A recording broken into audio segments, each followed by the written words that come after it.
마태복음 16장 13절부터 17절까지 말씀을 한 절씩 교독하시겠습니다.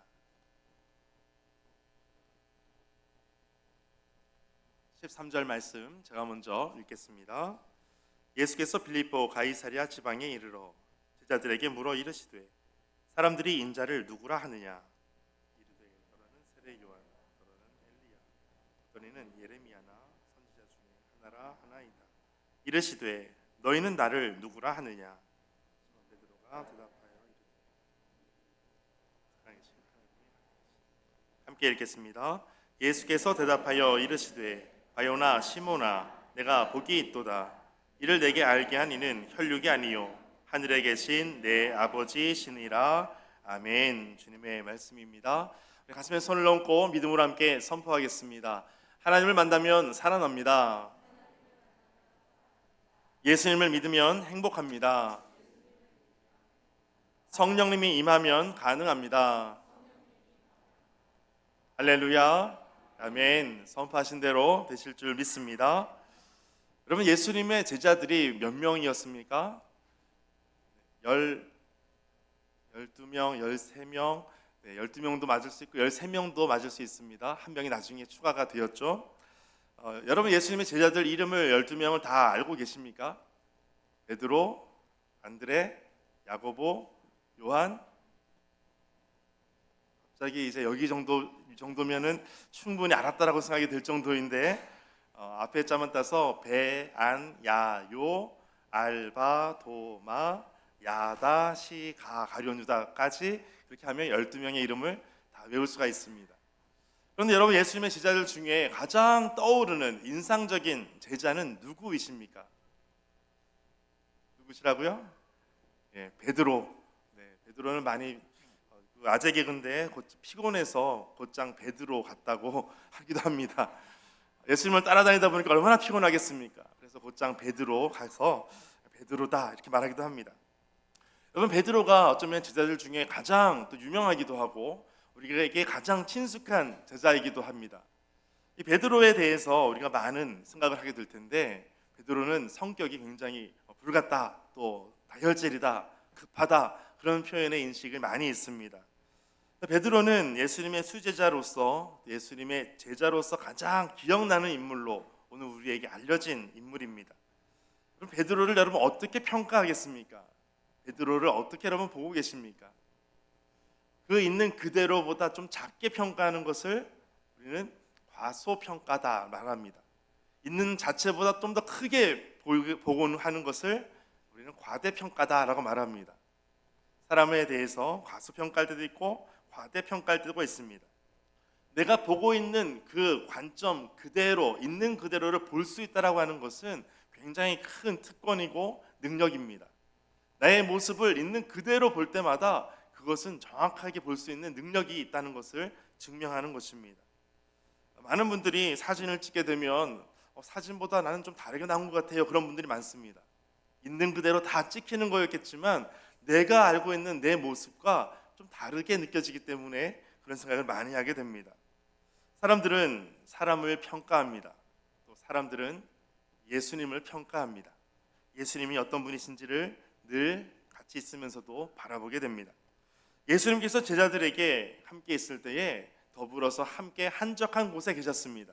오늘 말씀의 배경을 보니까 예수님께서 가이사랴 빌립보에서 계셨는데 누가복음 9장 18절에서는 이렇게 말씀합니다. 예수께서 따로 기도하실 때에 제자들이 주와 함께 있더니 물어 이르시되 무리가 나를 누구라고 하느냐 이렇게 질문하십니다. 그때가 언제냐면 바로 기도하실 때에 이렇게 질문하셨다라고 말씀하십니다. 예수님께서 기도하시면서 이제는 때가 되었구나, 뭔가 제자들에게 이야기를 해주어야 할 때가 되었다라는 그런 생각을 하셨던 것 같습니다. 그래서 기도하실 때에 제자들이 함께 있는 그 중에 무리가 나를 누구라고 하느냐 이렇게 질문하셨습니다. 예수님께서 질문하실 때도 있고 또 반대로 제자들이 예수님에게 질문할 때도 있습니다. 그런데 오늘 본문은 예수님께서 제자들에게 질문하셨다라는 것입니다. 예수님은 오늘 우리에게 또 질문하시기도 합니다. 나에게 대해서 내가 누구라고 생각하느냐라고 질문하시기도 합니다. 예수님은 메시아를 고백하는 사람들을 중심으로 모이는 교회를 세우기 위해서 이렇게 중요한 이 질문의 단계를 지금 가지고 계십니다. 그러니까 가장 중요한 질문, 이것은 하나님의 의도가 있었다, 하나님의 목적이 있었다는 것을 알 수가 있습니다. 그냥 아무 의미 없이 질문하는 것이 아니었습니다. 너무나 중요한 질문을 지금 하고 계시는 것입니다. 한적한 곳에서 기도하시다가 제자들에게 질문하셨습니다. 그런데 질문의 특징 중에 하나가 처음부터 너희는 나를 누구라 하느냐 이렇게 질문하지 않으십니다. 많은 사람들이, 무리가 나를 누구라고 하느냐. 특별히 오늘 본문에 보니까 나를이라고 하는 그 표현을 인자를 누구라 하느냐 이렇게 말씀합니다. 인자를 누구라 하느냐. 많은 사람들이 그 질문에 대한 답을 하기 시작합니다. 사람들이 인자에 대해서 어떤 사람들은 세례 요한이다라고 말하는 사람도 있습니다. 또 어떤 사람은 보니까 엘리야인가 이렇게 말하는 사람도 있었습니다. 또 어떤 사람들은 예레미야 아닌가, 또 선지자 중에 한 사람은 아닌가, 그렇게 보는 사람들이 있다라고 전합니다라고 제자들이 이야기합니다. 물론 이렇게 말하는 것은 예수님에 대한 평가가 비슷한 부분이 있었기 때문에 이렇게 말씀했을 것입니다. 그런데 결론적으로 보니까 세례 요한이나 엘리야나 예레미야나 선지자 중에 한 사람이라고 말하고 있는 것은 사람들에 의한 평가가 보니까 그래도 존경받는 인물이고 그래도 위대한 인물 중에 한 사람으로 보고 있다라고 하는 것이죠. 예수님의 중간 평가가 이 정도였습니다. 마태복음 전체 28장 중에 오늘 16장에서 이와 같은 평가를 했다는 것은 예수님이 그 정도로 그래도 사람들에게 위대한 인물로 또 괜찮은 인물로 평가받고 있구나라는 것을 알 수가 있습니다. 그런데 괜찮은 평가 정도로 끝나면 안 됩니다. 괜찮은 사람이다, 이것이 중요한 것이 아니었습니다. 정확한 핵심을 아직은 발견하지 못했습니다. 여러분, 만약에 예를 들어서 씨름 선수를 선발하는데 그 사람이 100m 달리기를 100m를 10초에 달리는 사람입니다. 무슨 의미가 있을까요? 아무 의미가 없습니다. 노래를 잘하는 가수를 뽑습니다. 그런데 요리대회에서 1등한 경력을 가지고 나옵니다. 무슨 의미가 있을까요? 좋은 평가는 하나씩 붙어질 수 있겠지만 정확한 그 사람을 평가할 수 있는, 그 사람을 볼 수 있는 평가는 아니다라는 것이죠. 효과 있는 정확한 답이 필요했습니다. 예수님께서 제자들에게 물으실 때 세례 요한도 괜찮은 사람이고 엘리야도 괜찮고 예레미야도 괜찮았습니다. 그런데 그것이 정답이 아니었습니다. 우리가 이곳에 예배하는 자리에 있다고 하는 것도 내가 예배하는 것이 다른 데 있는 것보다 조금은 나니까, 그러니까 왔다고 한다면 우리는 뭔가 중요한 것을 지금 빠뜨리고 있는 것입니다. 하나님을 믿는 것이 안 믿는 것보다는 나니까 한 교회 다니는 것은 어떤 한 옵션의 하나 정도로 우리가 추가해서 두면, 그 정도로 믿는다면 뭔가 중요한 것을 지금 빠뜨리고 있다라는 것이죠. 사람들은 자기의 평가 기준을 가지고 누군가를 바라보게 됩니다. 세례 요한을 그들이 얘기했다면 세례 요한을 봤을 때 사람들이 많이 따라다닙니다. 또 세례 요한은 하나님의 나라를 선포했습니다. 독특한 사역이 있었습니다. 사람들에게 세례를 주는 것입니다. 한마디로 메시아는 아닌데 메시아가 오기 전에 보내기로 한 그 약속한 한 사람 같다라고 말하는 것이 바로 세례 요한과 같다라고 말하는 것입니다. 엘리야라고 말하는 것은 모든 시대를 통틀어서 가장 위대한 예언자가 엘리야였습니다. 그러니까 메시아 이전에 앞서 보내실 자, 바로 엘리야와 같은 자가 바로 예수님이었다라고 말한다는 것은 여전히 예수님이 메시아로 보고 있지 않다라는 것이죠. 유대인들은 6월절 축제가 되면 의자 하나를 따로 남겨놓습니다. 그 의자는 누구 의자냐면 바로 엘리야의 의자입니다. 엘리야가 그만큼 중요한 인물로 그들에게 다가오는 것이죠. 빈 의자를 놓을 만큼 그렇게 중요한 인물이 엘리야였습니다. 엘리야의 사역을 보니까 과부와 그 아들을 살리는, 부양하는 일들을 했었습니다. 그리고 우리가 앞에 있는 오늘 16장 앞에 장 14장에 보면 예수님께서 오병이어로 5,000명 이상을 먹이신 사건을 경험했습니다.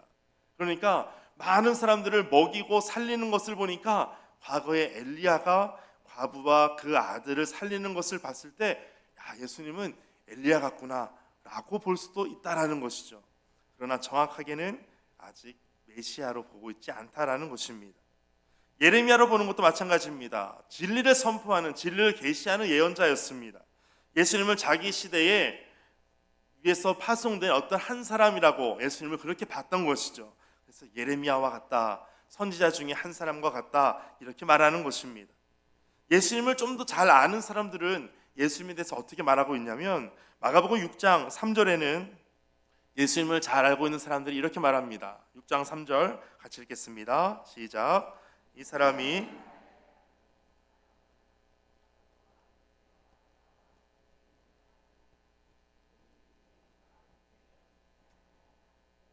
예수를 배척한지라. 아멘. 예수님에 대해서 이 사람이 마리아의 아들 아닙니까? 마리아의 아들 목수가 아닙니까? 또 그의 형제들이 있는데 야고보, 요셉, 유다, 시몬의 형제가 아닙니까? 또 그의 누이들이 우리와 함께 있는 것을 봤을 때 그 사람은 우리가 잘 아는 사람입니다. 이렇게 사람들이 말하는 것이죠. 사람들이 보는 예수님에 대한 관점은 여전히 사람의 아들이라는 것입니다. 오늘 질문에서 보면 처음 질문 자체가 그렇게 질문하고 있었습니다. 예수님께서 인자를 누구라 하느냐? 사람들이 인자를 누구라 하느냐? 인자가 무엇입니까? 인자, 사람의 아들입니다. Son of Man입니다. 사람의 아들로서 사람들이 나를 지금 어떻게 보느냐라고 질문하셨습니다. 그러니까 사람들은 여전히 사람의 한 사람으로서 세례 요한, 엘리야, 예레미야, 예수님의 형제들, 예수님의 어머니 등등 이렇게 사람의 아들로서만 예수님에 대해서 평가하고 예수님을 그렇게 봤다라는 것이죠. 그런데 마태복음 16장 13절에 보니까 영어 성경에 이렇게 나와 있죠. The Son of Man입니다. 사람의 아들, 인자를 누구라 하느냐? 처음부터 인자라고 하는 것은 사람의 아들로서 나를 사람들은 누구라고 보고 있느냐? 이렇게 질문하셨던 것이죠. 쉽게 말하면 제자들에게 너희는 나를 지금 사람의 아들로 보느냐 아니면 하나님의 아들로 보느냐, 이 질문을 하고 계시는 것입니다. 너무 중요한 것이죠. 오늘 우리에게도 말씀하고 계십니다. 너는 이것을 뛰어넘을 수 있겠느냐? 너는 신앙생활을 하면서 하나님의 아들로서 예수 그리스도 나를 볼 수 있겠느냐? 이렇게 질문하고 계십니다. 여러분은 예수님을 어떻게 생각하고 계십니까? 이 질문의 중요한 핵심은 바로 하나님의 아들 예수 그리스도라는 것입니다.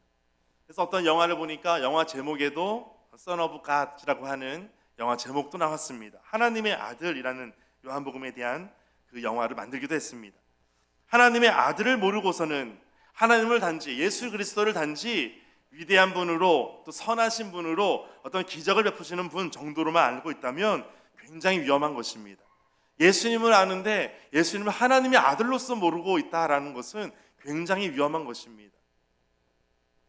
이제 예수님께서 주어를 다르게 하셔서 말씀하고 계십니다. 전에는 사람들이 나를 누구라 하느냐라고 질문하셨지만 이제는 주어가 너희는으로 바꾸게 됩니다. 너희는 나를 누구라고 하고 있느냐? 제자들에게 이제는 그 마음속에 지금 본문에 나타나 있지 않지만 어쩌면 마음속에 이제 올 것이 왔구나라고 생각했을 겁니다. 이제 어떻게 답을 해야 될까? 어떻게 이것을 맞춰야 될까?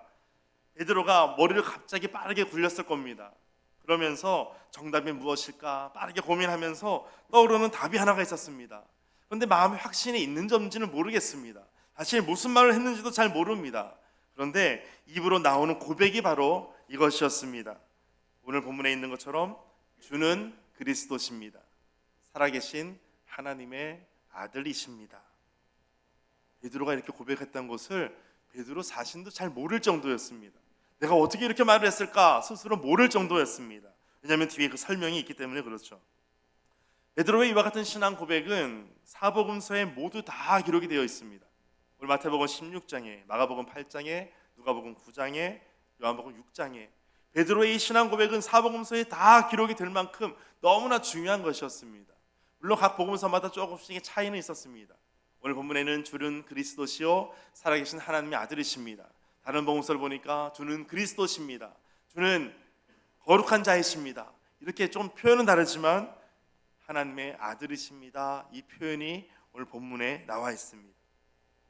자기가 무슨 말을 했는지 모르지만 입 밖으로 그것이 나오게 되었습니다. 여러분, 그리스도가 무엇입니까? 그리스도는 바로 메시아입니다. 기름 부음을 받은 자라는 것을 그리스도, 메시아 같은 단어입니다. 하나님께 기름 부음을 받은 분, 바로 예수님을 그리스도라고 고백하고 있습니다. 기름을 붓는 세 종류가 있습니다. 왕을 세울 때 기름을 붓습니다. 그리고 제사장을 세울 때 기름을 붓습니다. 선지자를 세울 때 기름을 붓습니다.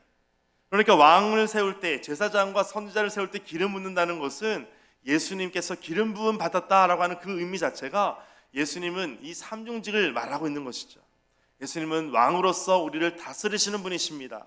예수님은 제사장으로서 우리를 주께로 이끌어 가시는 분이십니다. 예수님은 선지자로서 우리를 모든 길을 앞길을 인도해 가시는 분이십니다. 그것을 고백하는 것이 바로 주는 그리스도이십니다. 이 고백을 하는 것이죠. 여러분, 오늘 우리의 고백이 주님을 그리스도로 고백하게 되시기를 축복합니다. 두 번째 나와 있는 것은 예수님을 하나님의 아들이라고 표현하고 있습니다. 하나님의 아들, 하나님 아버지와 아들 예수 그리스도가 동일하신 같은 분임을 말씀하고 있습니다. 사람의 아들로 오신 예수님을 어떻게 고백하냐면 하나님의 아들, 하나님으로 고백하고 있는 것입니다. 우리가 하나님의 아들이라고 하는 것을 표현하는 것은 예수님은 사람이면서 하나님이십니다. 이 두 본성을 고백하는 것입니다. 요즘은 신학적으로, 이것을 조직 신학적으로 다 이것을 만들어 놨습니다. 그런데 그 당시 예수님 시대에 베드로가 어떤 신학을 알았겠습니까?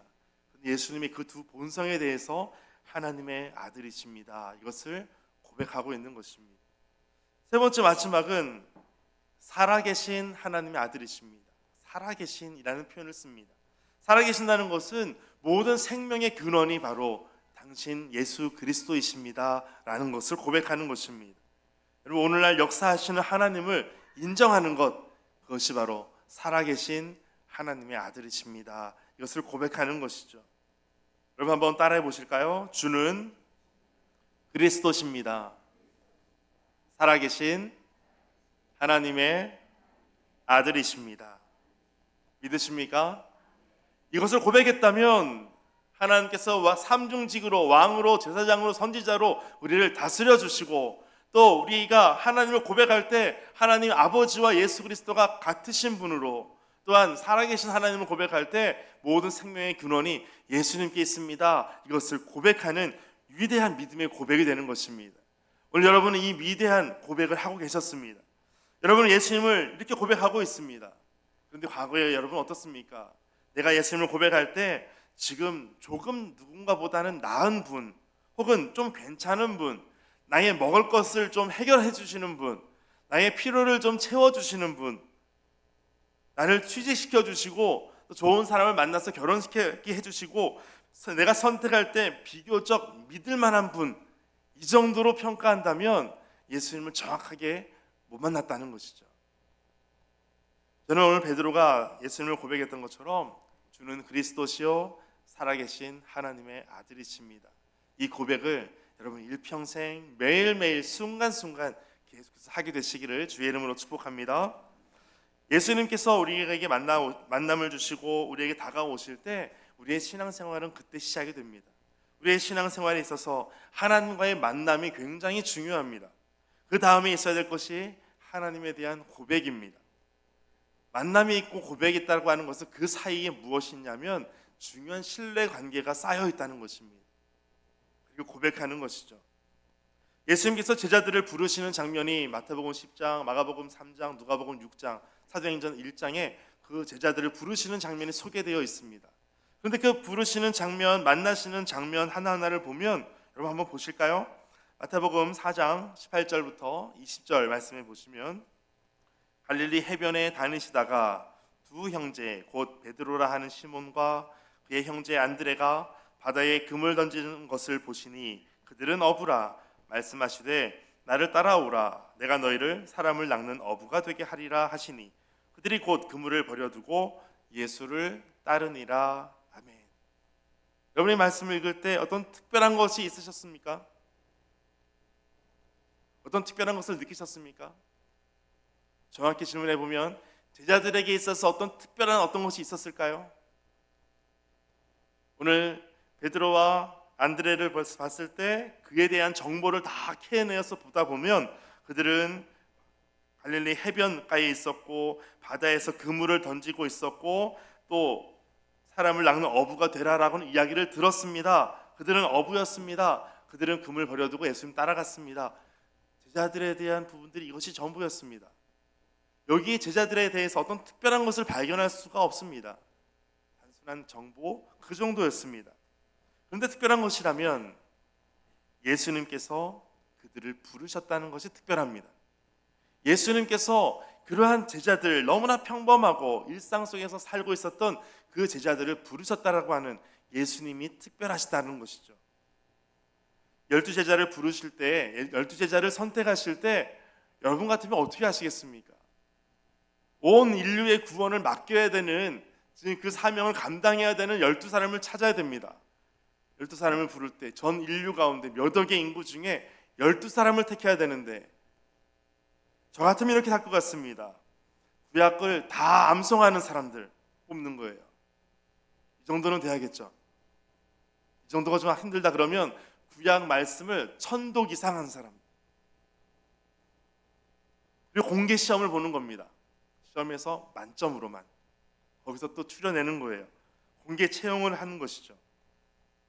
예수님께서 그렇게 안 하셨다는 거예요.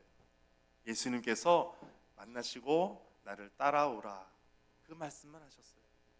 예수님의 부르시는 방법이 이것이 특이한 것입니다. 제자들의 특별한 모습보다 예수님의 부르심의 특별함이 오늘 우리를 살리시고 우리를 주님 앞에 나아갈 수 있도록 하시는 것입니다. 제자들의 특별함보다 하나님의 특별한 섭리가 있음을 오늘 말씀하고 있는 것이죠. 예수님과의 만남이 바로 하나님과의 만남이라는 것을 제자들은 몰랐었습니다.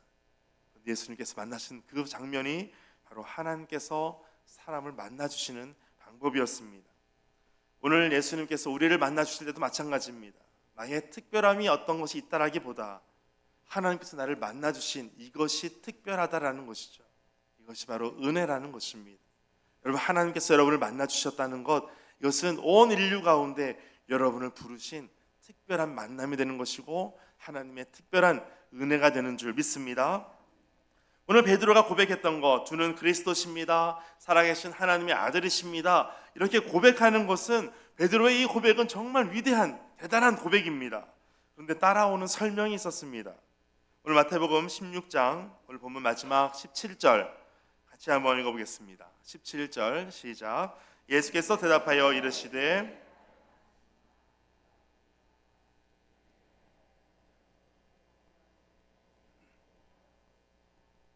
아멘. 바요나 시몬아 너가 복이 있도다. 바요나라고 하는 것은 앞에 바자가 들어가면 누구누구의 아들이란 뜻이 됩니다. 그러니까 바요나라는 하는 것은 시몬 베드로가 그의 아버지의 이름이 요나라는 뜻입니다. 그러니까 요나의 아들 시몬아. 요한복음 21장에서는 요한의 아들 시몬아 이렇게 말씀하고 있습니다. 요한, 바르요나, 또 요한이라고 하는 단어가 바로 베드로의 아버지 이름이 바로 요나 혹은 요한으로 불려지는 사람이었습니다. 그리고 이렇게 그에게 너가 복이 있도다 라고 하는 것은 베드로야 너 참 잘했다 칭찬하고 있는 거예요. 너가 그렇게 고백하는 거 너무 잘한 거야. 너가 참 복이 있구나. 그런데 이를 너에게 알게 한 이가 있는데 이것은 혈육이 아니야. 너의 아버지가 아니고 너의 어떤 혈통에서 나오는 것이 아니고 이것은 새로운 사람의 아들로서가 아닌 하나님으로부터 나오는 하늘에 계신 내 아버지, 하나님으로부터 너희가 지금 알고 이렇게 고백할 수 있게 된 거야 라고 예수님께서 베드로에게 알려주시는 거예요. 베드로는 그렇습니까? 내가 이제 이것을 알았습니다. 어떻게 이것을 알게 되었는지 이제 알게 되었습니다. 나도 모르게 주는 그리스도십니다, 살아계신 하나님의 아들이십니다 라고 내가 고백은 했지만 사실 저도 잘 몰랐지만 이제는 알 것 같습니다. 그런데 뒤에 그의 아내 베드로 안에 궁금증이 생기지 않겠습니까? 그러면 왜 나에게 이렇게 하늘에 계신 아버지께서 이것을 알게 하셨을까? 이것을 왜 이렇게 고백하게 하셨을까라는 거예요. 베드로의 이 고민이 있었습니다. 그리고 바로 다음 절 18절에 이 목적에 대해서 말씀하고 계십니다. 18절 같이 읽겠습니다. 시작. 또 내가 내게 이르노니 너는 베드로라. 내가 이 반석 위에 내 교회를 세우리니 음부의 권세가 이기지 못하리라. 아멘. 베드로가 이렇게 주는 그리스도십니다. 살아계신 하나님의 아들이십니다. 인자가 누구냐라고 물어볼 때 당신은 하나님의 아들이십니다 라고 고백하는 이것을 하나님께서 알게 하셨다. 하나님께서 고백하게 하셨다.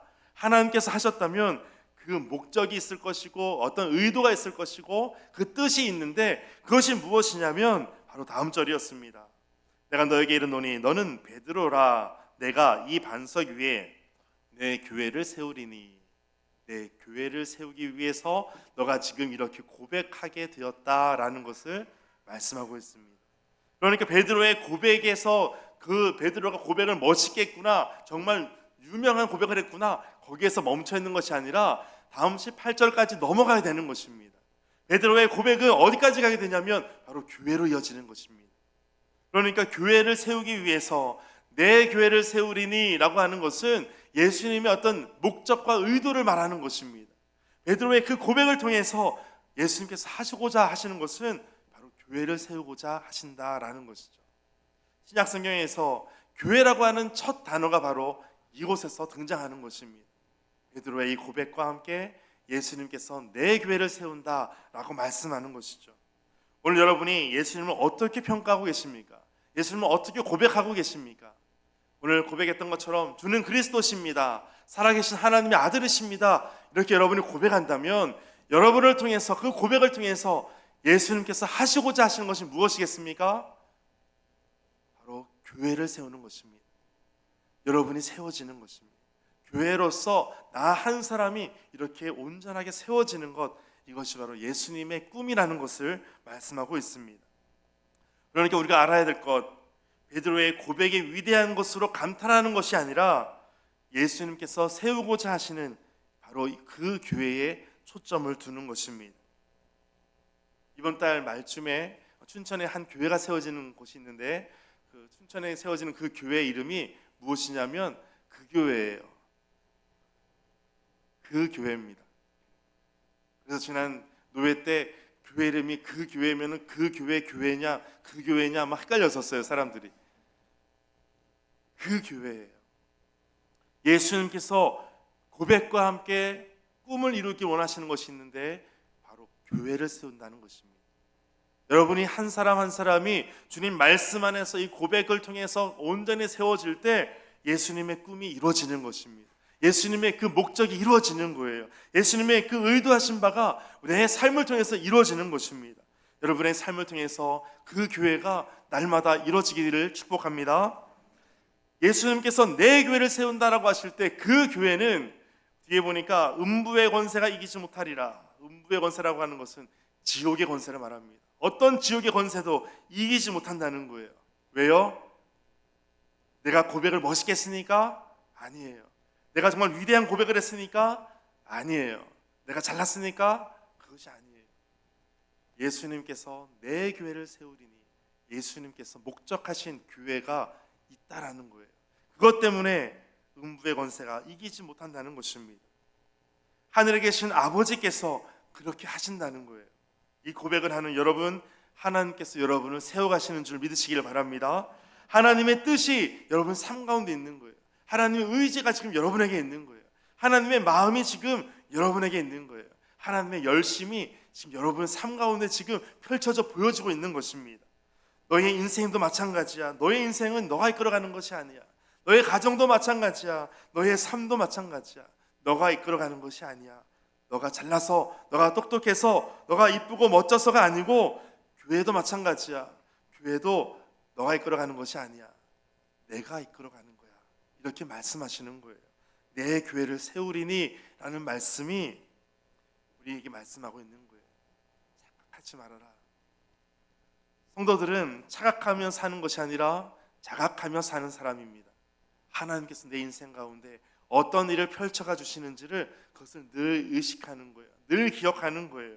하나님 앞에 더욱더 믿음으로 고백하며 나아가는 성도님들 되시기를 바랍니다. 말씀 몇 구절 읽고 마치려고 합니다. 이사야 37장 32절 말씀에 이렇게 말씀합니다. 이는 남은 자가 예루살렘에서 나오며 피하는 자가 시온 산에서 나올 것임이라. 만군의 여호와의 열심히 이를 이루시리이다. 아멘. 하나님의 열심히 내 교회를 세우리니 라고 말씀하시는 그 예수님께서, 오늘 사람의 아들로서 오신 예수님께서 하나님의 아들로서 이와 같은 모든 놀라운 목적을 이루신다는 것을 말씀하고 계십니다. 또한 로마서 8장 28절에 우리가 알거니와 하나님을 사랑하는 자 곧 그의 뜻대로 부르심을 입은 자들에게는 모든 것이 합력하여 선을 이루느니라. 아멘.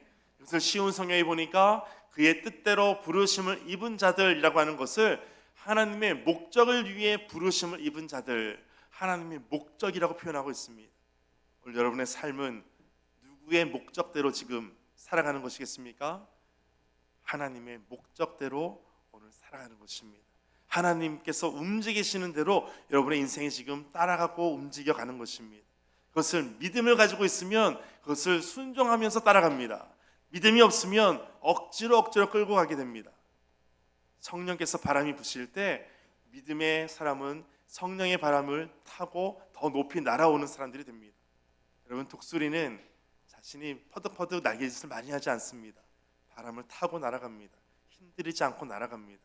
오늘 우리 삶도 마찬가지입니다.